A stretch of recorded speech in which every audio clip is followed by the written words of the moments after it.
Para hablar de la caída del Tahuantinsuyo, es importante mencionar los eventos que ocurrieron antes de este proceso. Vamos a ver que las noticias sobre un territorio llamado Virú, situado al sur de Panamá, donde abundaba oro y plata, despertó la ambición de los conquistadores españoles. Es así que en el año de 1524 se va a dar el famoso Proyecto de Levante. La corona envió un nuevo gobernador para Castilla de Oro, ya denominado Pedro Arias Dávila, que la historia lo conocerá como Pedrarias, quien trasladó la sede de su gobernación a Panamá. En esta ciudad se gestó y se gestaría la empresa que posteriormente va a conquistar al Tahuantinsuyo. Hacia el año de 1524, vivían en Panamá Francisco Pizarro y Diego de Almagro, que eran dos militares españoles que habían participado en numerosas exploraciones en tierras americanas. Ambos estaban interesados en organizar una incursión hacia ese territorio llamado Virú, pero carecían de los fondos para hacerlos. Por ello, se asociaron con el vicario de Panamá, un tal Hernando de Luque.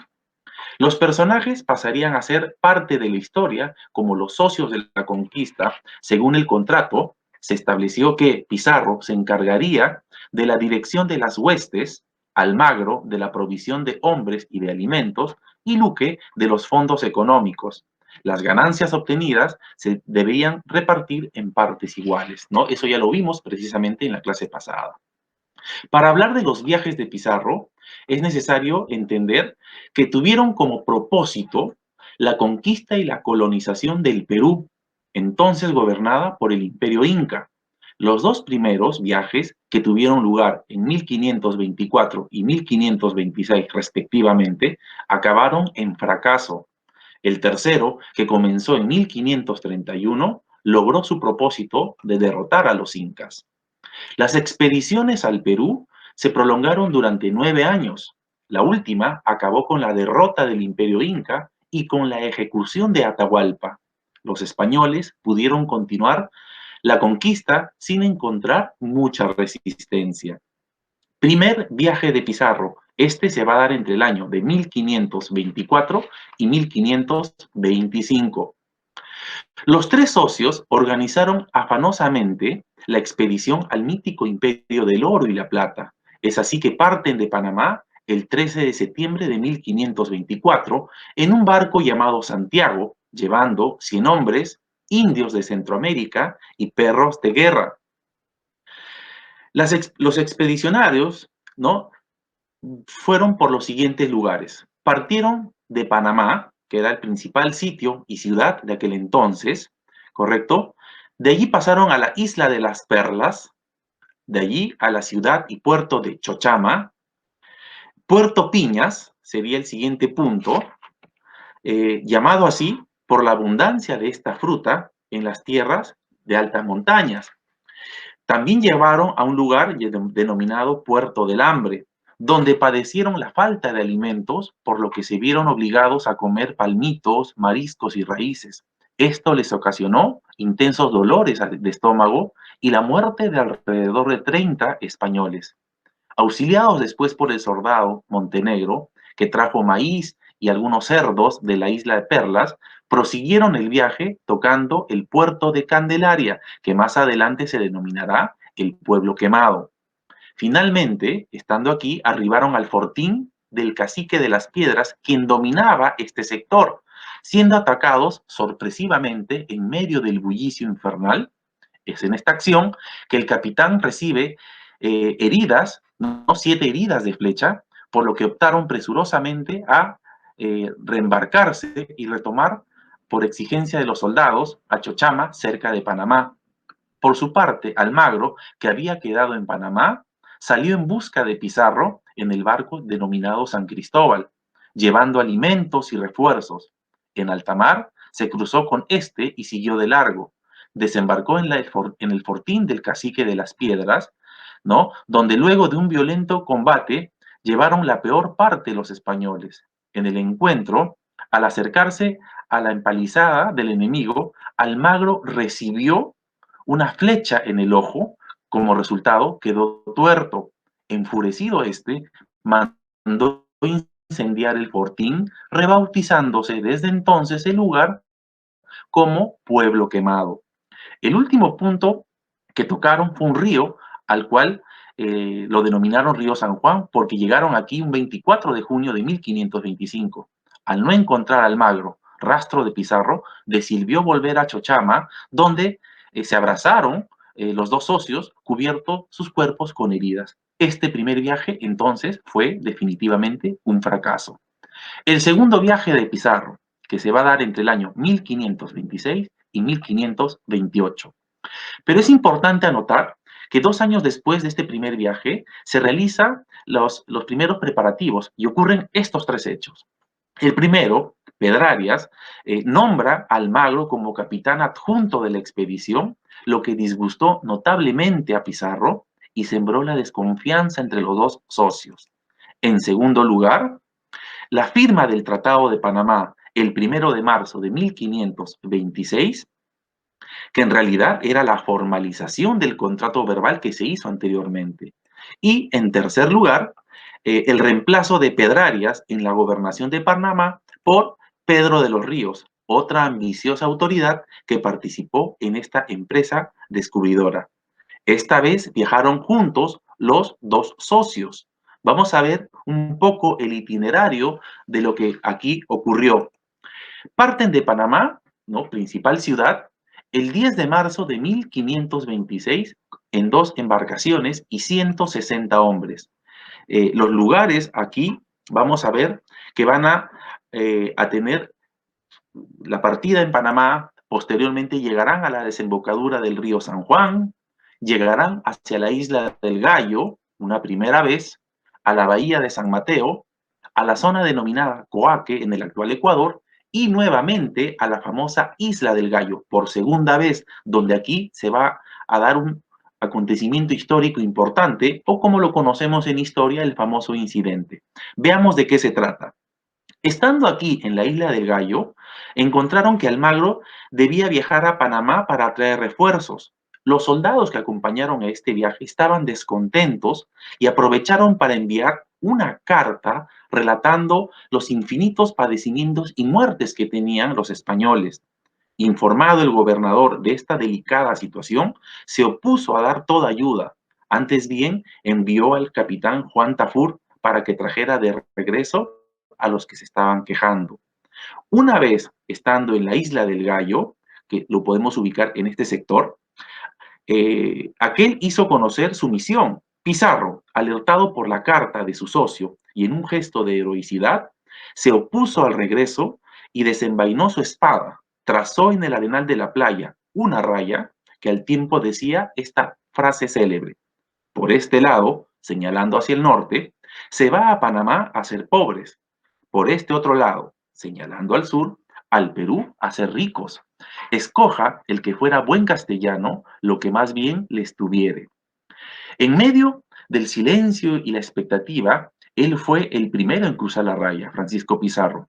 Y así lo siguieron 12 heroicos compañeros que la historia los conoce como los 13 de la isla del Gallo. El resto volvió y regresó a Panamá. Seguidamente siguieron el viaje. Pizarro se trasladó a un lugar más seguro en la isla Gorgona.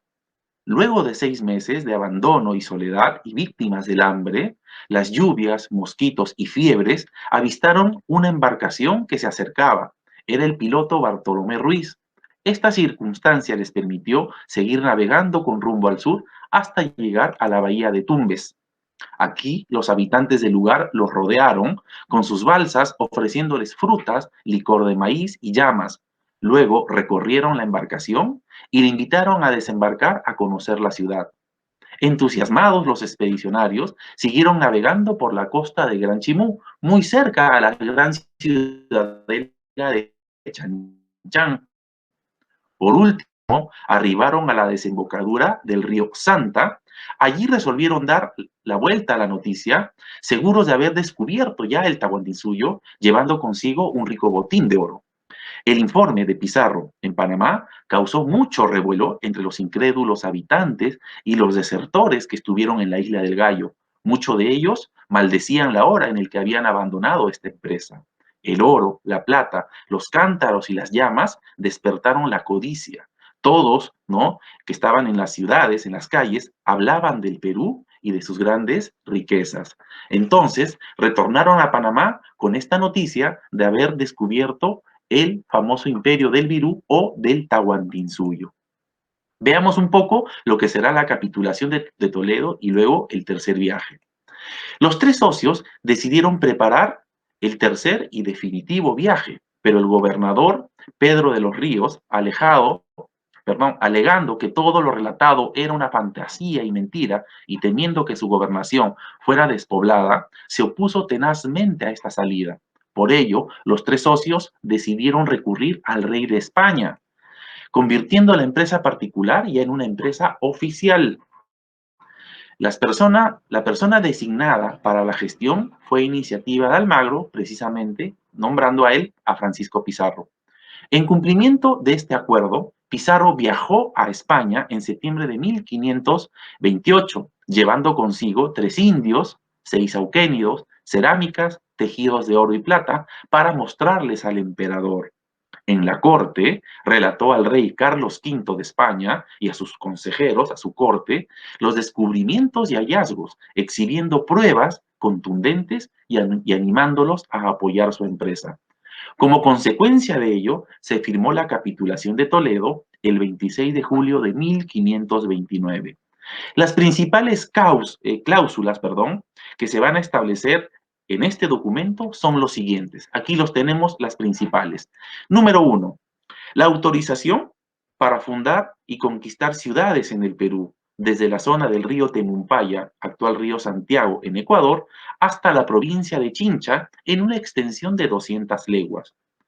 En segundo punto, a los tres socios les daba lo siguiente. A Francisco Pizarro recibiría también el título de gobernador, capitán adelantado y alguacil mayor, y un sueldo aproximado de 725,000 maravedíes anuales.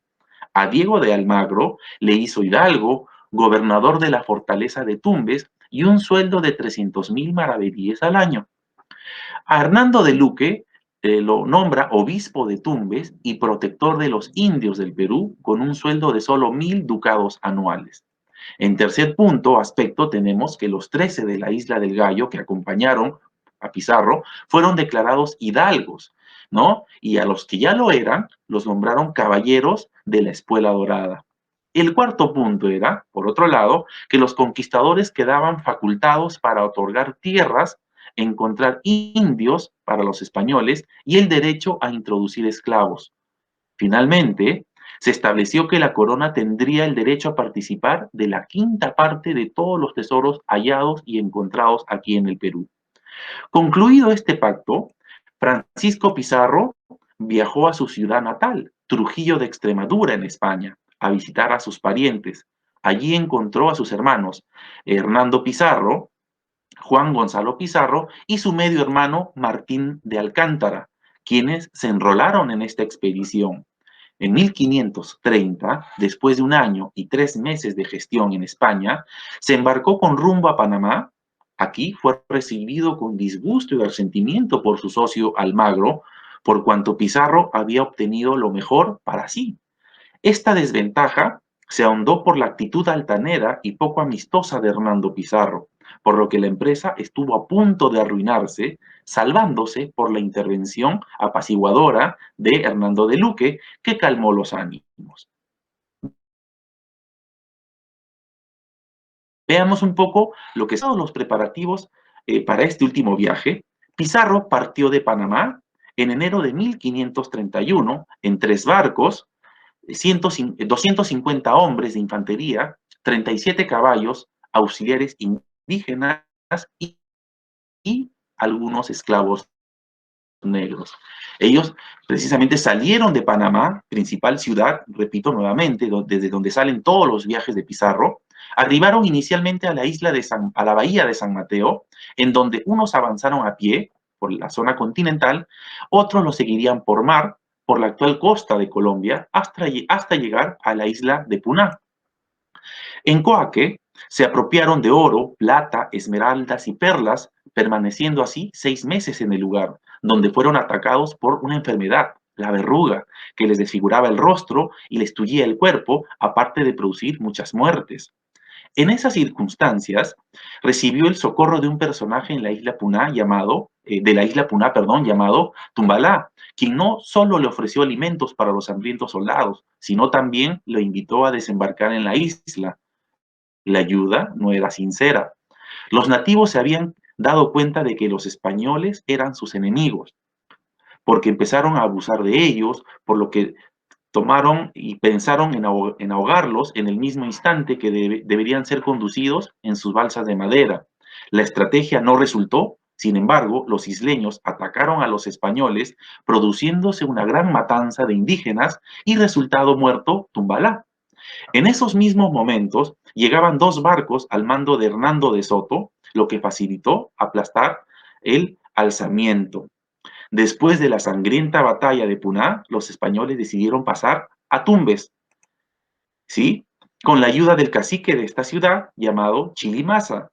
Este cacique tampoco veía con buenos ojos a los recién llegados y como partidario de Atahualpa optó por hacerles la guerra. Cuando los tres socios y barcos navegaban hacia la costa, en un descuido, los tripulantes nativos desviaron uno de los barcos a la playa. Los indígenas que estaban al acecho lo asaltaron, matando así a 3 españoles. El resto salvó sus vidas por la intervención de Hernando Pizarro. Esto demuestra que los españoles y cómo los españoles fueron recibidos hostilmente en Tumbes a principios de 1532. Y de esta manera, de este modo, los invasores habían puesto un pie en el imperio de los incas. Luego empezaría la sangrienta conquista. Pues bien, esto es todo por el día de hoy, chicos. Gracias por tu atención. Estemos atentos a las indicaciones que ahora te voy a dar. Hasta la próxima, muchachos.